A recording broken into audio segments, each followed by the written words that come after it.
ಒಂದು ಸಿನಿಮಾಗೆ ಏನು ನೀವು ನೆಗೆಟಿವ್ ಬರೆಯೋಂಗಿಲ್ಲ ಮಾತಾಡೋಂಗಿಲ್ಲ ಅಂತ ಒಂದು ಸ್ಟೇ ಆರ್ಡರ್ ಕೂಡ ತರಲಾಗಿದೆ. ನಮ್ಮ ಸ್ಟಾರ್ಗಳೆಲ್ಲ ಎಷ್ಟು ಹೇಡಿಗಳಾಗಿದ್ದಾರೆ ಅಂದರೆ ಅವ್ರಿಗೊಂದು ಸಿನಿಮಾದ ಬಗ್ಗೆ ತಮ್ಮ ಬಗ್ಗೆ ಅವರು ಒಂದು ಟೀಕೆಯನ್ನು ಸಹಿಸ್ಕೊಳ್ಳೋಕ್ಕೆ ಶಕ್ತಿ ಇಲ್ಲ. ಈ ಅಭಿಮಾನಿ ದೇವರು ಅಂತ ಯಾವುದನ್ನು ಹೇಳ್ತಿದ್ರು, ಈಗ ನೀವು ಆ ಪದಕ್ಕೆ ಅರ್ಥವೇ ಇಲ್ಲ. ನಿಮ್ಮನ್ನು ಚೆನ್ನಾಗಿಲ್ಲ ಅಂದರೆ ಅವನ ಅಭಿಮಾನಿ ದೇವರು ಅಲ್ವೇ ಅಲ್ಲ, ಅವನು ದೆವ್ವ ಆಗಿಬಿಡ್ತಾನೆ. ನಿಮಗೆ ಬೆಂಗಳೂರಿನ ಯಾವ ಪಬ್ ಯಾವ ಬಾರ್ ಇಷ್ಟ ನಿಮಗೆ? ಊರಿಗಿಂತ ಸ್ವಲ್ಪ ಮುಂದೆ ಹಾಗೆ ಹೋದ್ರೆ ನಿಮಗೆ ಮಿಕೋಸ್ ಅಂತ ಒಂದು ರೆಸ್ಟೋರೆಂಟ್. ಮಿಕೋಸ್ ಹೋಗಿದ್ದೀರಾ? ಅದು ನನ್ನ ಸ್ನೇಹಿತರದು, ಭಾಳ ಚೆನ್ನಾಗಿದೆ. ಫಸ್ಟ್ ಫ್ಲೋರಲ್ಲಿ. ಫಸ್ಟ್ ಫ್ಲೋರಲ್ಲಿ ಚೆನ್ನಾಗಿದೆ. ಹೋಗಿದ್ದೀರಾ? ಹೋಗಿದ್ದೀನಿ. ನೀವು ಎಲ್ಲಿ ಹೋಗಿಲ್ಲ ಜೋಗಿ ಅವರೇ? ನಾನು ಎಲ್ಲದಕ್ಕೆ ಹೋಗ್ತೀನಿ, ಹೊಸದು ಬಂದರೆ ಹೋಗ್ತೀನಿ. ಬಟ್ ಈ ಸಲ ನನಗೆ 2025 ಭಾಳ ಎಂಜಾಯ್ ಮಾಡಿದ್ದೇನೆ ಅಂದರೆ ನಾನು ಬೆಂಗಳೂರಿನ ವೆದರ್. ಈ ಕೊನೆಯಲ್ಲಿ ಅಂತೂ ಅಕ್ಟೋಬರ್ ನವಂಬರ್ ಡಿಸೆಂಬರ್ ಇದೆಯಲ್ಲ, ಅದ್ಭುತವಾದ ವೆದರ್. ಇಂಥ ವೆದರ್ ನಾನು ನೋಡಿ ಒಂದು 30 ವರ್ಷ ಆಗಿದೆ. ಹೌದು ಹೌದು ಹೌದು.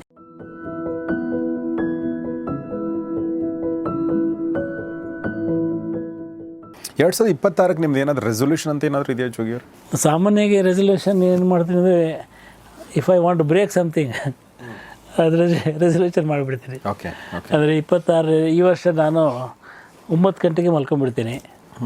ನನಗೆ ಭಾಳ ಆಸೆ ಅದು. 9 ಗಂಟೆಗೆ ಖುಷ್ವಂತ್ ಸಿಂಗ್ ಏನು ಮಾಡ್ತಿದ್ದಾರೆ ಅಂದರೆ, ಪಾರ್ಟಿ ಮಾಡಿದಾಗ 9 ಗಂಟೆಗೆ ಎದ್ದು ಹೋಗ್ತಿರೋದು, ಯಾರೇ ಬಂದಿದ್ದರು 9 ಗಂಟೆಗೆ ಎದ್ದು ಹೋಗ್ತಿದ್ರಾ? ಎದ್ದು ಹೋಗ್ತಿರೋದು ಮಲ್ಕೊಳ್ಳೋಕ್ಕೆ. ಮಲ್ಕೊಳ್ಳೋಕ್ಕೆ. ಓಕೆ. ಸೊ ಅವರು ನಿಮಗೆ 7 ಗಂಟೆಗೆ ಬರೋಕ್ಕೆ ಹೇಳಿದ್ರೆ, ನೀವು 7 ಗಂಟೆಗೆ ಬನ್ನಿ, 7:15 ಬನ್ನಿ, 8 ಗಂಟೆಗೆ ಬನ್ನಿ, 8:15 ಬನ್ನಿ, 8:45 ಬನ್ನಿ. 9 ಗಂಟೆಗೆ ಅವರು 9 ಗಂಟೆ ಎದ್ದು ಹೋಗ್ತಿದ್ರು. ಓಕೆ. ಸೊ ನಂಗೆ ಭಾಳ ಆಸೆ 9 ಗಂಟೆಗೆ ಅವರಿಗೆ 9 ಗಂಟೆಗೆ ಮಲ್ಕೊಂಡ್ಬಿಡ್ಬೇಕು ಅಂತ. ಬಟ್ ಅದನ್ನು ಪ್ರತಿ ವರ್ಷ ಅಂದ್ಕೋತೀನಿ, ಈ ವರ್ಷದಿಂದ 9 ಗಂಟೆಗೆ ಈ ಜನ್ಮದಲ್ಲಿ ನಿಮಗೆ ಆಗಲ್ಲ ಅದು. ಸೊ ಅದು ಬ್ರೇಕ್ ಆಗ್ತಾ ಇರುತ್ತೆ. ಓಕೆ. ಆಮೇಲೆ ಸ್ವಲ್ಪ ಟ್ರಾವೆಲ್ ಕಮ್ಮಿ ಮಾಡಬೇಕು ಅಂದ್ಕೋತೀನಿ, ಅದು ಆಗಲ್ಲ. ಯಾವುದೇ ಹೊಸ ಅಸೈನ್ಮೆಂಟ್ಗಳು ಒಪ್ಕೋಬಾರ್ದು ಅಂದ್ಕೋತೀನಿ, ಯಾವುದೂ ಆಗಲ್ಲ. ಬಟ್ ಅಂದ್ಕೋತಾ ಇದ್ದೀನಿ. ಬಟ್ ಒಂದು ಈ ವರ್ಷ ಏನು ಪಾಲಿಸ್ತೀನಿ ಅಂದರೆ, I have lost almost 17 kgs in last 4 months. ಇನ್ನೊಂದು 10 kg 2026 I want reduce. Okay. Okay. ಭಾಳ ಹೆಲ್ಪ್ ಆಗುತ್ತೆ ನಿಮಗೆ. ಚಾರಣಕ್ಕೆ ಹೋದಾಗ ಭಾಳ ಹೆಲ್ಪ್ ಆಗುತ್ತೆ. ನೀವು ಒಂದು 20-25 ಕಿಲೋಮೀಟ್ರ್ ಆರಾಮಾಗಿ ನಡೆದು ಬಿಡ್ಬೋದು, ಇಲ್ದಿರೆ ಭಾಳ ಸುಸ್ತಾಗುತ್ತೆ. Very true. ಜೋಗಿ ಅವರ ಬೇರೆ ಎಲ್ಲ ಮುಖಗಳ ಜೊತೆಗೆ ಅವ್ರದ್ದೊಂದು ಇನ್ನೊಂದು ಅಂದರೆ ನಮಗೆ ಗೊತ್ತಿರುವಂಥ ಒಂದು ವ್ಯಕ್ತಿತ್ವ ಅಂದರೆ, ಅದು ಸಿನಿಮಾ ಮೋಹಿಯ ಅವರು ಸಿನಿಮಾ ಕಥೆ ಬರೆದಿದ್ದಾರೆ, ಚಿತ್ರಕಥೆ ಬರೆದಿದ್ದಾರೆ, ಪ್ರಶಸ್ತಿಗಳನ್ನ ತೆಗೆದುಕೊಂಡಿದ್ದಾರೆ. ಒಬ್ಬ ಸಿನಿಮಾ ಪತ್ರಕರ್ತನಾಗಿ ಕೂಡ ಕೆಲಸ ಮಾಡಿದ್ದಾರೆ. ಸೊ ಇವತ್ತಿನ 2025-26 ಈ ಟೈಮಲ್ಲಿ ಸಿನಿಮಾ ಪತ್ರಕರ್ತರಿಗೆ ಭಾಳ ಸಂಕಷ್ಟದ ಸಮಯ. ಏಕೆಂದರೆ ನೀವು ನೇರವಾಗಿ ಏನು ಹೇಳೋ ಹಾಗಿಲ್ಲ, ಪ್ರಾಮಾಣಿಕವಾಗಿ ಏನು ಹೇಳೋ ಹಾಗಿಲ್ಲ. ಆ ಥರದ್ದೊಂದು ನಿನ್ನೆ ನಾನೊಂದು ವಿಡಿಯೋ ನೋಡ್ತಾ ಇದ್ದೆ, ಫೇಸ್ಬುಕ್ಕಲ್ಲಿ ಯಾರೋ ಹಾಕಿದ್ರು. ನಮ್ಮೊಬ್ಬರು ಭಾಳ ಒಳ್ಳೆಯ ವಿಮರ್ಶಕರು, ನಮ್ಮ ಡಿಜಿಟಲ್ ಮೀಡಿಯಾ ವಿಮರ್ಶಕರು, ಅವರೊಂದು ಇತ್ತೀಚಿನ ಒಂದು ಸಿನಿಮಾದ ಬಗ್ಗೆ, ಮಾರ್ಕ್ ಬಗ್ಗೆ ಏನೋ ಮಾತಾಡಿ ಕೆಳಗಡೆ ಅವ್ರನ್ನ ಹಿಗ್ಗಾಮುಗ್ಗ ಬೈದು ಜನ ಮಾಡಿದ್ದಾರೆ, ಆ ಥರದ್ದು. ಸೊ ಆಮೇಲೆ ಒಂದು ಸಿನಿಮಾಗೆ ಏನು ನೀವು ನೆಗೆಟಿವ್ ಬರೆಯೋಂಗಿಲ್ಲ ಮಾತಾಡೋಂಗಿಲ್ಲ ಅಂತ ಒಂದು ಸ್ಟೇ ಆರ್ಡರ್ ಕೂಡ ತರಲಾಗಿದೆ. ಸೊ ಇದು ಎಲ್ಲಿಗೆ ಹೋಗ್ತಾ ಇದೆ ಸರ್? ಇದು how is it going to help or destroy the things? Sir, ಇದು 2 ಆ್ಯಂಗಲ್ ಇದೆ. ನಾನು ಯೋಚನೆ ಮಾಡಿದೆ ಇದನ್ನ. ನಾನು ಮೊನ್ನೆ ಬರೆಯೋಣ ಅಂದ್ಕೊಂಡೆ, ನಮ್ಮ ಸ್ಟಾರ್ಗಳೆಲ್ಲ ಎಷ್ಟು ಹೇಡಿಗಳಾಗಿದ್ದಾರೆ ಅಂದರೆ ಅವ್ರಿಗೊಂದು ಸಿನಿಮಾದ ಬಗ್ಗೆ ತಮ್ಮ ಬಗ್ಗೆ ಅವರು ಒಂದು ಟೀಕೆಯನ್ನು ಸಹಿಸ್ಕೊಳ್ಳೋಕ್ಕೆ ಶಕ್ತಿ ಇಲ್ಲ ಅಲ್ವಾ? ಸಿನಿಮಾ ಬಂದಮೇಲೆ ಬಿಟ್ಬಿಡ್ಬೇಕು ಅದನ್ನು. ಜನ ಹೆಂಗೆ ತಗೋತಾರೋ ಬೈಯೋರು ಬೈಲಿ, ಹೊಗಳಿ ಅಂತ ಬಿಟ್ಬಿಡ್ಬೇಕು ಅಂತ ಅಂದ್ಕೊಂಡಿದ್ದೆ, ಅಂತ ಹೇಳಬೇಕು ಅಂದ್ಕೊಂಡಿದ್ದೆ ನಾನು. ಆದರೆ ಇವತ್ತಿನ ಪರಿಸ್ಥಿತಿಯಲ್ಲಿ ಅದು ಕೇವಲ ಸಿನಿಮಾವನ್ನು ಮೆಚ್ಚುವುದು ಅಥವಾ ಮೆಚ್ಚದೇ ಇರೋದಾಗಿ ಉಳಿದಿಲ್ಲ ಅಂತ. ಅದು ಇನ್ನೊಂದು ಬಳಗ ಪೊಲಿಟಿಕ್ಸ್ ಇದೆ ಅಲ್ಲಿ. ಇನ್ನೊಬ್ಬ ಸ್ಟಾರ್ ಈ ಸ್ಟಾರನ್ನು ಹಣಿಯೋದಕ್ಕೆ ತನ್ನ ಚೇಲಾಗಳನ್ನು ಬಿಟ್ಟು ಬಳಸ್ಕೋತಾ ಇದ್ದಾನೆ ಅಂತ. ಹೀಗಾಗಿ ಮಾರ್ಕ್ ಚೆನ್ನಾಗಿದೆಯೋ ಇಲ್ವೋ ಅಂತ ಮುಖ್ಯ ಅಲ್ಲ. ಅದು ಮಾರ್ಕನ್ನು ಹೊಡಿಬೇಕು ಅಂತ ಕಾಯ್ತಿರೋ ಇನ್ನೊಬ್ರು ಇರ್ತಾರೆ, ಡೆವಿಲನ್ನು ಹೊಡಿಬೇಕಂತ ಕಾಯೋರು ಇನ್ನೊಬ್ರು ಇರ್ತಾರೆ. ಇದು ಒಂದು ಯುದ್ಧ ಆಗಿಬಿಟ್ಟಿದೆ ಅಂತ. 2 ನಟರ ನಡುವಿನ ಯುದ್ಧ ಆಗಿಬಿಟ್ಟಿದೆ, 2 ಪ್ರೊಡಕ್ಷನ್ ಹೌಸಸ್ನ ನಡುವಿನ ಯುದ್ಧ ಆಗಿಬಿಟ್ಟಿದೆ, ಆಮೇಲೆ 2 ಪ್ರದೇಶದ ನಡುವಿನ ಯುದ್ಧ ಆಗಿಬಿಟ್ಟಿದೆ. ಹೀಗಾಗಿ ಸಿನಿಮಾ ಆಗಿ ನೋಡ್ತಾ ಇಲ್ಲ ಇವತ್ತು. ಸಿನಿಮಾನ ಅವನನ್ನು ಬೀಳಿಸ್ಬೇಕು, ಆ ಸಿನಿಮಾನ ಬೀಳಿಸ್ಬೇಕು ಅಂತ ನೋಡ್ತಿದ್ದಾರೆ. ಸೊ ಅಂಥವರ ಕೈಗೆ ಸಿಕ್ಕಿ ಆ ಸಿನಿಮಾ ಹಾಳಾಗುತ್ತೆ ಈಗ. ಅಂದರೆ ಒಬ್ಬ ರಿವ್ಯೂ ಬರೆಯೋನು ಸಿನಿಮಾ ನೋಡ್ತಾನೆ ರಿವ್ಯೂ ಬರೆಯಲ್ಲ. ಅಲ್ಲಿ ಫಸ್ಟ್ ಸೀನು ಇಂದ ಹಿಡಿದು ಈಗ ಬರೀತಾ ಇದ್ದಾರಲ್ಲ, ಆ ಸಿನಿಮಾ ನೋಡ್ತಿದ್ದಾಗಲೇ ವೆರಿ ಬ್ಯಾಡ್ ಅಂತ ಬರ್ಕೊಂಡು ಹೋಗೋದು. ಯಾವುದು ಕೂಡ ನೋಡಿದ ತಕ್ಷಣ ಅಷ್ಟು ಬೇಗ ಅಭಿಪ್ರಾಯ ಕೊಡುವ ಸ್ಥಿತಿಯಲ್ಲಿ ಯಾರೂ ಇರಲ್ಲ. ಬರಬೇಕು ಅದರಿಂದ ಎಷ್ಟು ಎಂಜಾಯ್ಮೆಂಟ್ ಸಿಕ್ಕಿದೆ, ಅದೆಷ್ಟು ಅರಿವು ಸಿಕ್ಕಿದೆ, ಅದನ್ನೆಲ್ಲ ಯೋಚನೆ ಮಾಡಬೇಕು, ಒಂದು ದಿವಸ ಕಾಯಬೇಕು, ನಂತರ ಬರಿಬೇಕು. ಯಾವುದೇ ಆಗಲಿ ತಕ್ಷಣ ಗೊತ್ತಾಗಲ್ಲ. ಬಟ್ ಈ ರೀತಿಯ ಮನಸ್ಥಿತಿಗಳಿದಾವಲ್ಲ, ಈ ಸೋಷಿಯಲ್ ಮೀಡಿಯಾದಲ್ಲಿ ನಡೀತಾ ಇರೋದು ಇದೆಲ್ಲ, ಇದು ನಿಜವಾದ ರಸಿಕತೆ ಆಗಲಿ ಸಹೃದಯತೆ ಆಗಲಿ ಅಲ್ಲ. ಅದು just something different. It's a very ವಿಕೃತವಾದ ಒಂದು ಸ್ಥಿತಿ ಅದು. ಆ ವಿಕೃತವಾದ ಸ್ಥಿತಿ ಇದ್ದಾಗ ನೀವು ನನ್ನ ಸಿನಿಮಾನ ಏನು ಬೇಕಾರಾಗಲಿ ಅಂತ ಬಿಟ್ಬಿಡೋಕ್ಕಾಗಲ್ಲ. You should plan it. ಒಂದು ಒಳ್ಳೆಯ ಸಿನಿಮಾನು ಕೂಡ ಇವರು ಸೋಲಿಸಬಲ್ಲರು, ಒಳ್ಳೆಯ ಸಿನಿಮಾ ಕೂಡ ಹೋಗದಂಗೆ ಮಾಡಬಲ್ಲರು, ಅಥವಾ ಒಂದು ಕೆಟ್ಟ ಸಿನಿಮಾವನ್ನು ಕೂಡ ಗೆಲ್ಲಿಸಬಲ್ಲರು. ಆ ಸಾಧ್ಯತೆ ಇವತ್ತು ಮೀಡಿಯಾಕ್ಕಿದೆ, ಸೋಷಿಯಲ್ ಮೀಡಿಯಾಕ್ಕಿದೆ ಅಂತ. ನೀವು ಒಂದು ಸಿನಿಮಾದಲ್ಲಿ ಏನನ್ನು ನೋಡಿ ಆ ಸಿನಿಮಾ ಚೆನ್ನಾಗಿದೆ ಅಂತ ಹೇಳ್ತೀನಿ ಅಂದರೆ, ನಾವು ಹಳೆ ಕಾಲದಲ್ಲಿ ಅಭಿನಯ ಚೆನ್ನಾಗಿದೆ, ಛಾಯಾಗ್ರಹಣ ಚೆನ್ನಾಗಿದೆ, ಸಂಗೀತ ಚೆನ್ನಾಗಿದೆ, ಅಥವಾ ಎಡಿಟಿಂಗ್ ಚೆನ್ನಾಗಿದೆ, ಹೀಗೆ ಬೇರೆ ಬೇರೆ ಕ್ಷೇತ್ರಗಳ ಬಗ್ಗೆ, ಬೇರೆ ಬೇರೆ ವಿಭಾಗಗಳ ಬಗ್ಗೆ ಮಾತಾಡ್ತಿದ್ವಿ. ಬಟ್ ಇವತ್ತು ಟೋಟಲ್ ಫೀಲ್ ಚೆನ್ನಾಗಿದೆ ಅಂತ ನೋಡ್ತೀವಿ. ಹೌದು. ಅಂದರೆ ಒಬ್ಬ ಸಾಮಾನ್ಯ ಮನುಷ್ಯ ಹೋದಾಗ ಅವನ ಮನಸ್ಸಲ್ಲಿ ಕೊನೆಯಲ್ಲಿ ಹೆಂಗೆ ಏನು ಉಳಿದಿರುತ್ತೆ ಅಂತ ನೋಡ್ತೀವಿ. ಅದನ್ನು ಇವತ್ತು ಬರೆಯೋಕ್ಕೆ ಹೋದರೆ ಆ ಸಿನಿಮಾದ ಅಂತರಾತ್ಮವನ್ನು ಯಾರು ಬರೆಯೋಕ್ಕೆ ಟ್ರೈ ಮಾಡಿದರೆ ಅದನ್ನು ತಗೊಳ್ಳೋದೇ ಇಲ್ಲ ಅಂತ ಯಾರು. ಯಾಕಂದರೆ ಪ್ರತಿಯೊಬ್ಬನಿಗೂ ಸಿನಿಮಾ ಹೇಗಿದೆ ಅಂದರೆ, ನೀವು ಬರೆದಾಗ ಇವನೇನೋ ಉದ್ದೇಶ ಇಟ್ಕೊಂಡು ಬರ್ದಿದ್ದಾನೆ ಅಂತ ಅವ್ರಿಗೆ ಅರ್ಥ ಆಗುತ್ತೆ. ಆಮೇಲೆ ಈ ಸ್ಟಾರ್ ವಾರ್ಗಳಲ್ಲಿ ಒಬ್ಬ ಸ್ಟಾರ್ ಇನ್ನೊಬ್ಬ ಸ್ಟಾರ್ನ ಸಿನಿಮಾವನ್ನು ಮುಳುಗಿಸ್ಲಿಕ್ಕೋ ನೋಡ್ತಾ ಇರುವಾಗ ಇದರ ಮಧ್ಯೆ ನಿಜವಾದ ಸಿನಿಮಾದ ಚರ್ಚೆ ನಡೆಯೋದೇ ಇಲ್ಲ. ಅದು ಅಂದರೆ ನಿಮಗೆ ಎಷ್ಟು ಅಂತ ಒಂದು ಫ್ರಸ್ಟ್ರೇಟ್ ಆಗುತ್ತೆ ಅಂದರೆ, ನಾವು ನೋಡೋದೇ ಬೇಡ ಅನಿಸ್ಬಿಡುತ್ತೆ. ನಮಗೆ ಮಟ್ ಸ್ಟೇ ಔಟ್ ಆಫ್ ಇಟ್ ಅಂತ ಅನ್ಸುತ್ತೆ. ಅಂದರೆ ಅವರೇ ಜಗಳ ಆಡ್ಕೋತಾರೆ, ಅವರೇ ಹಿಂದೇನೂ ಇತ್ತದು, ಹಿಂದೆ ಈ ಮಟ್ಟಕ್ಕೆ ಹೋಗಿರಲಿಲ್ಲ. ಯಾಕಂದರೆ ಅದು ಈ ಸೋಷಿಯಲ್ ಮೀಡಿಯಾದ ಕೈಗೆ ಸಿಕ್ಕಿರಲಿಲ್ಲ, ಮೀಡಿಯಾದ ಕೈಯಲ್ಲಿತ್ತು. ಬಟ್ ಇವತ್ತು ಒಂದು ರೀತಿಯಲ್ಲಿ ನಿಮ್ಮನ್ನು ಆ ಕಡೆ ಹೋಗೋದೇ ಬೇಡ ಅಂತ ಅನಿಸೋ ಶುರು. ಅದು ಅವ್ರದ್ದೇ ಜಗತ್ತು, ಅವ್ರು ಏನಾರು ಮಾಡ್ಕೊಳ್ಳಿ ಅಂತ ಅನಿಸೋ ಥರ ಮಾಡ್ತಾ ಇದ್ದಾರೆ.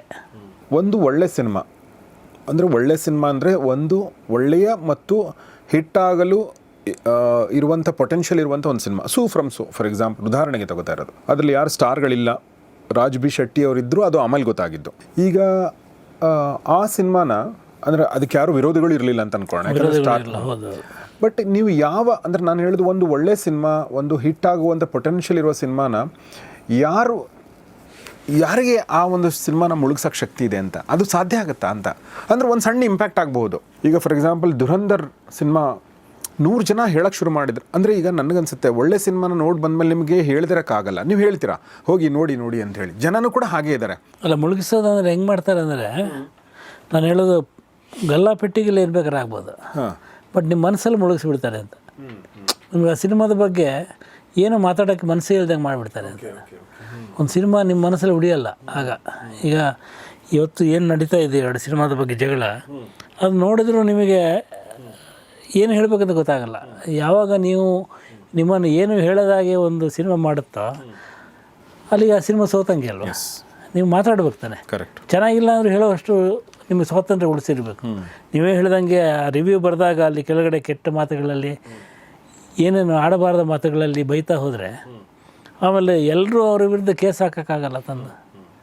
ಅಂದರೆ ಒಂದು ರೀತಿಯಲ್ಲಿ ನಿಮ್ಮನ್ನು ಭಾಳ ತುಚ್ಛವಾಗಿ ನೋಡಲಾಗುತ್ತೆ. ಅಂದರೆ ಅಭಿಮಾನಿ ದೇವರು ಅಂತ ಯಾವುದನ್ನು ಹೇಳ್ತಿದ್ರು, ಈಗ ನೀವು ಆ ಪದಕ್ಕೆ ಅರ್ಥವೇ ಇಲ್ಲ. ನಿಮ್ಮನ್ನು ಚೆನ್ನಾಗಿಲ್ಲ ಅಂದರೆ ಅವನ ಅಭಿಮಾನಿ ದೇವರು ಅಲ್ವೇ ಅಲ್ಲ, ಅವನು ದೆವ್ವ ಆಗಿಬಿಡ್ತಾರೆ. ಅವನು ಭಾಳ ತುಚ್ಛವಾಗಿ ನೋಡ್ತಾರೆ. ಅಂದರೆ they expected you to clap. ಪ್ರತಿ ಏನೇ ಸಿನಿಮಾ ಆಗಿದ್ದರೂ ಚಪ್ಪಾಳೆ ಹೊಡೆದು ಸಂಭ್ರಮಿಸಿ ನಿಮ್ಮನ್ನೊಬ್ಬ ಅಭಿಮಾನಿಯಾಗಿ ನೋಡಬೇಕೆ ಹೊರತು, ನೋಡಲಿಕ್ಕೆ ಬಯಸ್ತಾರೆ ಹೊರತು ನಿಮ್ಮನ್ನೊಬ್ಬ ಸಹೃದಯನಾಗಿ ನೋಡೋಕ್ಕೆ ಇಷ್ಟಪಡಲ್ಲ. ಅದೇ ಸಮಸ್ಯೆ ಅನ್ನೋದು ಅಂತ. ಅಂಥ ಹೊತ್ತಲ್ಲಿ ಈ ಸ್ಟೇ ತಂದಿದ್ದು ಸರಿ ಅನಿಸುತ್ತೆ, ಬಟ್ ಸ್ಟೇ ತಂದಿದ್ದು ಇನ್ನೊಂದು ರೀತಿಯಲ್ಲಿ ತಪ್ಪದು. ಎರಡೂ ಇದೆ ಅಂತ. ಬಟ್ ಬಹುಶಃ ಇಂಡಿಯಾದಲ್ಲಿ ಮೊದಲ ಬಾರಿಗೆ ತಂದಿದ್ದಾನೆ. ಬಟ್ ಅದರಿಂದ ನನ್ನ ಪ್ರಕಾರ ಡ್ಯಾಮೇಜೇ ಜಾಸ್ತಿ ಆಗುತ್ತೆ ಅಂತ. ಯಾಕಂದರೆ ಅಲ್ಲಿ ಕೆಳಗಡೆ ಕಮೆಂಟ್ ಕೂಡ ನಾನು ನೋಡಿದೆ ಇನ್ಸ್ಟಾಗ್ರಾಮಲ್ಲಿ, ಅಲ್ಲೂ ಕೂಡ ಜನ ಅದಕ್ಕೂ ಬೈತಿದ್ದಾರೆ. ಅದಕ್ಕೂ ಬೈತಿದ್ದಾರೆ. ಸೊ ಹೀಗೆ ಅಂದರೆ ಈಗ ಯಾರೊಬ್ಬರು ಅಂದರೆ ನಾನು ಹೇಳೋದು ಒಂದು 100 ಜನ ಒಂದು ಸಿನಿಮಾ ಒಳ್ಳೆ ಸಿನಿಮಾ ಮಾಡಿದಾಗ 100 ಜನರಲ್ಲಿ ಒಂದು 10 ಜನ 15 ಜನ ಅದನ್ನು ಬೇಕು ಅಂತ ಅದನ್ನು ಅದನ್ನು ತುಚ್ಛೀಕರಿಸುವಂಥ ಪ್ರಯತ್ನ ಮಾಡ್ಬೋದು. ಬಟ್ 70-80 ಜನ ಏನಿದಾರಲ್ಲ, ಇವ್ರು ಯಾವ ಪಂಗಡಕ್ಕೆ ಸೇರಿದವರಲ್ಲ, ಇವ್ರು ಒಳ್ಳೆ ಸಿನಿಮಾ ಸೆಲೆಬ್ರೇಟ್ ಮಾಡ್ತಾರೆ. ಅದು ಯಾರ್ದಾದ್ರೂ ಇರಲಿ, ಕನ್ನಡದ ಒಳ್ಳೆ ಸಿನಿಮಾ ಅಥವಾ ಯಾವ ಭಾಷೆದು ಕೆಲವೊಂದು ಸಲ ಅವ್ರು ಸೆಲೆಬ್ರೇಟ್ ಮಾಡ್ತಾರೆ. ಅಂಥವ್ರಿಗೆ ಒಂದು ಸಿನಿಮಾನ, ಒಂದು ಒಳ್ಳೆ ಸಿನಿಮಾನ ಉಳಿಸ್ಕೊಳ್ಳೋಂಥ ಶಕ್ತಿ ಇದೆ ಅಂತ ನನಗನ್ಸುತ್ತೆ. ಆಮೇಲೆ ಈ ಸಿನಿಮಾನ ಮೆಚ್ಚೋದು ಮತ್ತು ಮೆಚ್ಚದೇ ಇರೋದಕ್ಕೆ ಹಲವು ಸ್ತರಗಳಿವೆ. ಒಂದು ಈ ಸ್ಟಾರ್ಗಿನ ಅಭಿಮಾನಿಗಳದ್ದು ಒಂದು ಸ್ತರ ಆದರೆ, ಸ್ವಲ್ಪ ಮೇಲೆ ಹೋದರೆ ಲೆಫ್ಟು ರೈಟ್ ಬರುತ್ತೆ. ಈ ರೈಟಿಸ್ಟ್ಗಳು ಇಷ್ಟಪಟ್ಟ ಸಿನಿಮಾವನ್ನು ಲೆಫ್ಟಿಸ್ಟ್ಗಳು ಬೈತಾ ಇರ್ತಾರೆ. ಲೆಫ್ಟಿಸ್ಟ್ಗಳು ಇಷ್ಟಪಟ್ಟ ಸಿನಿಮಾವನ್ನು ದುರಂಧರಿಗೆ ನೋಡಿ ಸುಮಾರು ಜನ ಬೈತಿದ್ದಾರೆ. ಅಂದರೆ ಏನೇ ಹಿಟ್ಟಾದ್ರೂ ಒಂದು ವಿರೋಧ ಇರ್ತದೆ. ಹೀಗಾಗಿ ಸಿನಿಮಾವಾಗಿ ನೋಡೋಕ್ಕೆ ಸಾಧ್ಯ ಆಗಲ್ಲ. ನೀವು ಯಾರಾದರೂ ಸಿನಿಮಾಗಿ ನೋಡು ಅಂದರೆ ನಿಮ್ಮನ್ನು ಬಯಕ್ಕೆ ಶುರು ಮಾಡ್ತಾರೆ. ಈ ಹೇಳಿಕೆನೇ ತಪ್ಪು. ಸಿನಿಮಾವಾಗಿ ನೋಡಬಾರ್ದು. A film is A political statement ಅಂತ. ಪೊಲಿಟಿಕಲ್ ಸ್ಟೇಟ್ಮೆಂಟ್ ಹೌದೋ ಅಲ್ವೋ ಆಗಿರಬೇಕು ಅಂತ. ಏನು ಹೇಳ್ತಾ ಇದೆಯಾ ನೀನು? ಅದರಲ್ಲಿ ವಾಸ್ತವದ ಎಂಥದ್ದು ಅಸ್ತಿತ್ವವಾದವನ್ನು ಮುಂದುವರಿಸ್ಕೊಂಡು ಹೋಗ್ತಿದೆಯಾ, ಅಥವಾ ಯಾರ ಪರವಾಗಿ ಒಂದು ಸಿನಿಮಾ ನಿಂತಿದೆ, ರಾಜಕೀಯವಾಗಿ ಅದು ಎಲ್ಲಿ ನಿಂತಿದೆ? ಇದನ್ನೆಲ್ಲ ಇವತ್ತು ಬಹಳ ವಿಶಾಲವಾದ ನೆಲೆಯಲ್ಲಿ ಚರ್ಚೆ ಮಾಡ್ತಾ ಇರ್ತಾರೆ. ಹೀಗಾಗಿ ಯಾವುದು ಕೂಡ, ನಾನು ಹೇಳೋದು ಸಿನಿಮಾ ಇದೆಯಲ್ಲ, ಸಿನಿಮಾ, ಕಾದಂಬರಿ, ಒಂದು ಹಾಡು, ಇದನ್ನೆಲ್ಲ, ಅಥವಾ ಒಂದು ಪ್ರವಾಸಿ ತಾಣ, ಇದನ್ನೆಲ್ಲ ನಾವು ಇನ್ನೊಬ್ಬರ ಮಾತು ಕೇಳಿ ನೋಡಲೇಬಾರ್ದು ಅಂತ. ಆಮೇಲೆ ನಾವು ನೋಡಿದ ಮೇಲೆ ಇನ್ನೊಬ್ಬರಿಗೆ ಅಭಿಪ್ರಾಯ ಹೇಳಬಾರ್ದು. Go and C, enjoy, come back. So ನಾನು ತುಂಬ ವರ್ಷಗಳಿಂದ ಅದನ್ನೇ ಪಾಲಿಸ್ಕೊಂಡ್ಬಂದಿದ್ದೀನಿ. ಒಬ್ಬ ನಿರ್ದೇಶಕನ ಹೆಸರು ನೋಡ್ಕೊಂಡು ನಾನು ಭಾಳಷ್ಟು ಸಲ ಹೋಗ್ತೀನಿ. ನಾವೆಲ್ಲರೂ ಕೂಡ ಹಾಗೆ ಅಂತ ಅನ್ಕೋತೀನಿ. ಕೆಲವೊಂದು ಸಲ ಈ ಸ್ಟಾರ್ಗಳು ಇವ್ರು ಮಾಡಿದ್ದಾರೆ ಅಂದಮೇಲೆ ಒಂದು ಒಳ್ಳೆ ಸಿನಿಮಾ ಮಾಡಿರ್ಬೋದೇನೋ, ನಿರ್ದೇಶಕನಿಗೆ ಪರಿಚಯ ಇಲ್ಲ ಅನ್ನೋ ದೃಷ್ಟಿಯಿಂದ ಕೂಡ ಹೋಗ್ತೀವಿ. ಆ ಜರ್ನಿ ನಮ್ಮ ತಲೆ ದಾಖಲಾಗಬೇಕಲ್ವ. ಆ ದೃಷ್ಟಿಯಿಂದ ಕೂಡ ಇವ್ರು ಯಾವೆಲ್ಲ ಸಿನಿಮಾಗಳು ಮಾಡಿದರೆ ನಮ್ಗೆ ಗೊತ್ತಿರಬೇಕು ಅನ್ನೋ ದೃಷ್ಟಿಯಿಂದ ಕೂಡ ನಾವು ಪತ್ರಕರ್ತರಾಗಿ ನೋಡಲೇಬೇಕಾಗುತ್ತೆ. ಬಟ್ ಜೋಗಿ ಅವರು ಇತ್ತೀಚೆಗೆ ಕಡಿಮೆ ಮಾಡಿದ್ದಾರೆ ಸಿನಿಮಾನ ನೋಡೋದು? ಕಡಿಮೆ ಮಾಡಿಲ್ಲ, ಬಟ್ ಮೊದಲಿನ ಥರ ನೋಡ್ತಿಲ್ಲ. ಮೊದಲು ವಾರಕ್ಕೆ 1-2 ನೋಡ್ತಿದ್ನಲ್ಲ. ನಾನು OTT ನೋಡಲ್ಲ ಸಿನಿಮಾ, ನನಗೆ ಆಗಲ್ಲ. I don't like that media. ಹೌದಾ? ನನಗೆ ಮನೇಲಿ ಕೂತ್ಕೊಂಡು ಸಿನಿಮಾ ನೋಡೋಕ್ಕಾಗಲ್ಲ. ನಾನು ಥಿಯೇಟ್ರಲ್ಲಿ ನೋಡೋದು. OTTನೋ ಅಥವಾ ಫೋನಲ್ಲೋ ಮೊಬೈಲಲ್ಲೆಲ್ಲ ನೋಡೋಕ್ಕಾಗಲ್ಲ. ಹೋದಾಗ ಬೇಕಾದಾಗ ಥಿಯೇಟ್ರಿಗೆ ಹೋಗ್ತೀನಿ. ಬಟ್ ನಾನು ಸಾಮಾನ್ಯವಾಗಿ ಐ ಎಂಜಾಯ್ ಫಿಲ್ಮ್ಸ್. ಓಕೆ. ಇತ್ತೀಚೆಗೆ ಭಾಳಷ್ಟು ಸಿನಿಮಾ ನೋಡಿದ್ದೀನಿ ನಾನು.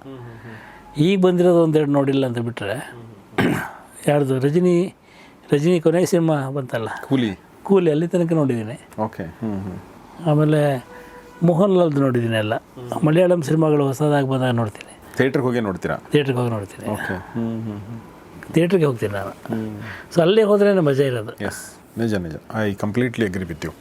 ಅಂದರೆ ಕೆಲವೊಂದು ಅನಿವಾರ್ಯ ಕಾರಣಗಳಿಂದ ಕೆಲವೊಂದು ನೋಡುತ್ತೀವಿ ಹಳೆ ಸಿನಿಮಾಗಳನ್ನ. ಬಟ್ ಹೊಸ ಸಿನಿಮಾಗಳನ್ನ ಥಿಯೇಟ್ರಲ್ಲಿ ಹೋಗಿ ನೋಡೋದು ಭಾಳ ಒಳ್ಳೆಯದು. ಮತ್ತು ಅದರ ಆ ಸಿನಿಮಾ ಮಾಡೋದು ಥಿಯೇಟ್ರಿಗೋಸ್ಕರ. ಆಮೇಲೆ ಮನೇಲಿ ಕೂತ್ಕೊಂಡು ಸಿನಿಮಾ ನೋಡೋಕ್ಕೆ ಮನೇಲಿ ಕೂತ್ಕೊಂಡ್ರೆ ಆಗಲ್ಲ. ನಾನು I better things to do.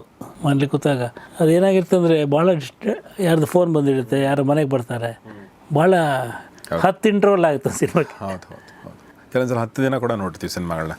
So ಅಷ್ಟು ಹೇಳ್ತಾ ನಾನು ಇವತ್ತಿನ ಈ ಸಂದರ್ಶನ 2026ರ ಈ ಕೊನೆಯ ದಿನದ ಸಂದರ್ಶನ ಅಥವಾ ಮೊದಲ ದಿನದ ಸಂದರ್ಶನ ಮುಗಿಸ್ತಾ ಇದ್ದೀನಿ. 2025ರ ಕೊನೆಯ ದಿನದ ಸಂದರ್ಶನ, 2026ರ ಮೊದಲ ದಿನದ ಸಂದರ್ಶನ ಮುಗಿಸ್ತಾ ಇದ್ದೀನಿ. How was 2025 for you? Sir ಭಾಳ ಚೆನ್ನಾಗಿತ್ತು ನನಗೆ. ಭಾಳ ಚೆನ್ನಾಗಿತ್ತು.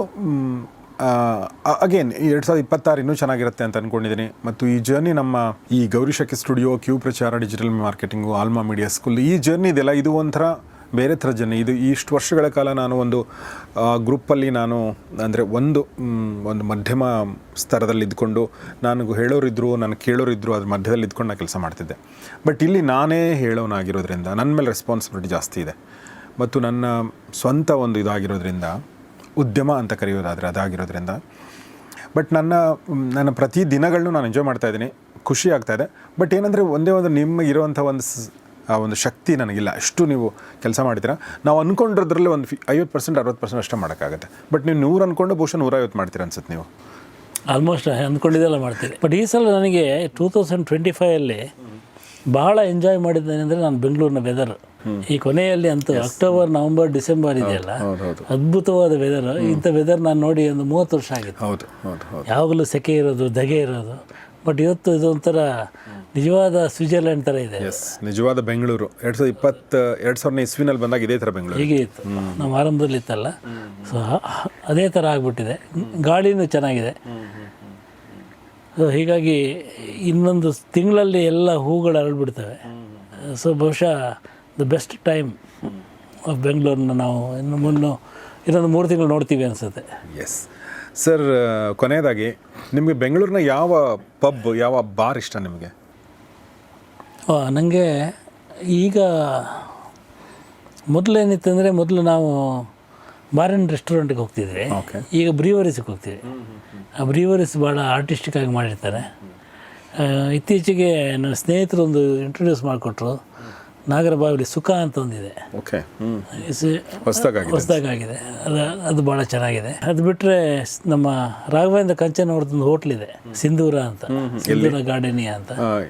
ಕಾಮಕ್ಕಿದೆ ಇದ್ರು. It's not A bar, hotel. It's nice place. ಅಲ್ಲಿ ಕೂತ್ಕೊಂಡು ಓದೋದು, ಬರೆಯೋದು, ಈ ಥರದ್ದು ಮಾತುಕತೆಗಳೆಲ್ಲ ಮಾಡ್ತೀವಿ. ಅದು ಬಿಟ್ಟರೆ ನನ್ನ ಮಗಳು ಬಂದ ಮೇಲೆ ಆಕೆಗೆ ಈ ಥರದ ವಿಶಾಲವಾದ ಜಾಗಗಳು ಇಷ್ಟ ಆಗುತ್ತೆ. ಊರು ಇದೆ. ಸೊ ಈ ಥರದ ಮಾಡರ್ನ್, ಎಸ್, ಭಾಳ ಚೆನ್ನಾಗಿದೆ ಊರು ಕೂಡ.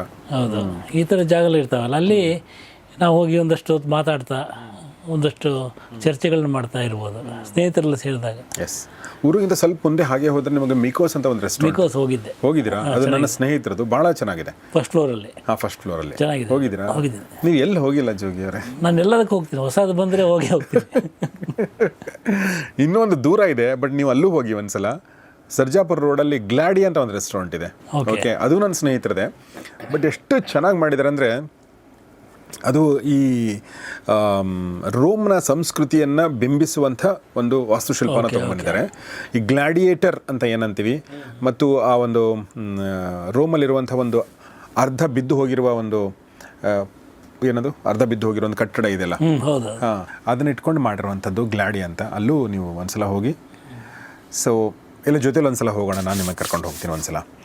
ಸೊ ಅಷ್ಟು ಹೇಳ್ತಾ 26ಕ್ಕೆ ನಾವೆಲ್ಲ ರೆಡಿ ಆಗೋಣ ಇನ್ ದ ಸೆನ್ಸ್ 25 ಎಷ್ಟು ಎಂಜಾಯ್ ಮಾಡಿದ್ವಿ, ಅದನ್ನು ಕೂಡ 26ರಲ್ಲಿ ಕೂಡ ಅದು ಮುಂದೆ ಹೋಗಲಿ. ಅಂದರೆ ಎಂಜಾಯ್ ಇನ್ ದ ಸೆನ್ಸ್ ಎಲ್ಲವನ್ನೂ ಕೂಡ ಸಂಭ್ರಮಿಸೋದು ಅಂತಾರಲ್ಲ, ನಮ್ಮ ಕೆಲಸ, ನಮ್ಮ ಉದ್ಯೋಗ, ನಮ್ಮ ಬೆಂಗಳೂರಿನ ವೆದರು, ನಮ್ಮ ಹೋಟೆಲ್ಗಳು, ಓದು, ಬರಹ ಎಲ್ಲವನ್ನು ಕೂಡ ಸೆಲೆಬ್ರೇಟ್ ಮಾಡೋಣ ಅಂತ ಹೇಳ್ತಾ ಇವತ್ತನೇ ಎಪಿಸೋಡ್ ಮುಗಿಸಿದ್ದೀನಿ.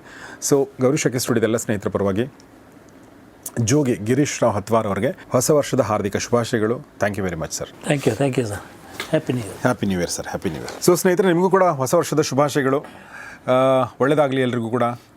ಒಳ್ಳೆಯ ವಿಡಿಯೋಗಳನ್ನ ನೋಡ್ತಾ ಇದ್ದೀರಾ, ಕಮೆಂಟ್ ಮೂಲಕ ನಮಗೆ ತಿಳಿಸಿ. ಮತ್ತು ಹೊಸ ವರ್ಷಕ್ಕೆ ನಿಮ್ಮದೇನು ಪ್ಲ್ಯಾನ್ ಇದೆ ಅದನ್ನು ಕೂಡ ತಿಳಿಸಿ. ನಿಮ್ಮ ಕನಸುಗಳನ್ನ ಹಂಚ್ಕೊಳ್ಳಿ. ಆ್ಯಕ್ಚುಲಿ ಕನಸುಗಳನ್ನ ಹಂಚ್ಕೊಳ್ಳೋದಿದೆಯಲ್ಲ, ಅದು ಭಾಳ ಒಳ್ಳೆಯದು. ನಿಮ್ಮ ಯೋಜನೆಗಳನ್ನ ಹಂಚ್ಕೊಳ್ಳಿ, ಮನಸ್ಸಲ್ಲಿ ಇಟ್ಕೊಳ್ಬೇಡಿ. ನಿಮಗೊಂದು ಪ್ರೆಷರ್ ಕ್ರಿಯೇಟ್ ಆಗುತ್ತೆ ಮತ್ತು ನೀವು ಅದನ್ನು ಖಂಡಿತ ಮಾಡ್ತೀರಾ. ಇಲ್ಲಾಂದ್ರೆ ನಾವು ಪ್ರೋಕ್ರಾಸ್ಟಿನೇಟ್ ಮಾಡ್ತಾ ಇರ್ತೀವಿ, ಮುಂದೆ ಹಾಕ್ತಾ ಇರ್ತೀವಿ. ಆ ಥರ ಆಗಬಾರ್ದು ಅಂದರೆ ನೀವು ಕಮಿಟ್ ಆಗಿ ಇನ್ನೊಬ್ಬರಿಗೆ, ನಿಮಗಷ್ಟೇ ಅಲ್ಲ. ಸೊ ಅದು ನಿಮಗೆ ಹೆಲ್ಪ್ ಮಾಡುತ್ತೆ ಅಂತ ಹೇಳ್ತಾ ಇವತ್ತಿನ ಎಪಿಸೋಡ್ ಮುಗಿಸಿದ್ದೀನಿ. ನೋಡ್ತಾರೆ ಗೌರಿಶಕ್ ಸ್ಟುಡಿಯೋ, ನೋಡ್ತಾರೆ ಒಳ್ಳೆ ಕಾರ್ಯಕ್ರಮಗಳನ್ನ. ನಮಸ್ಕಾರ.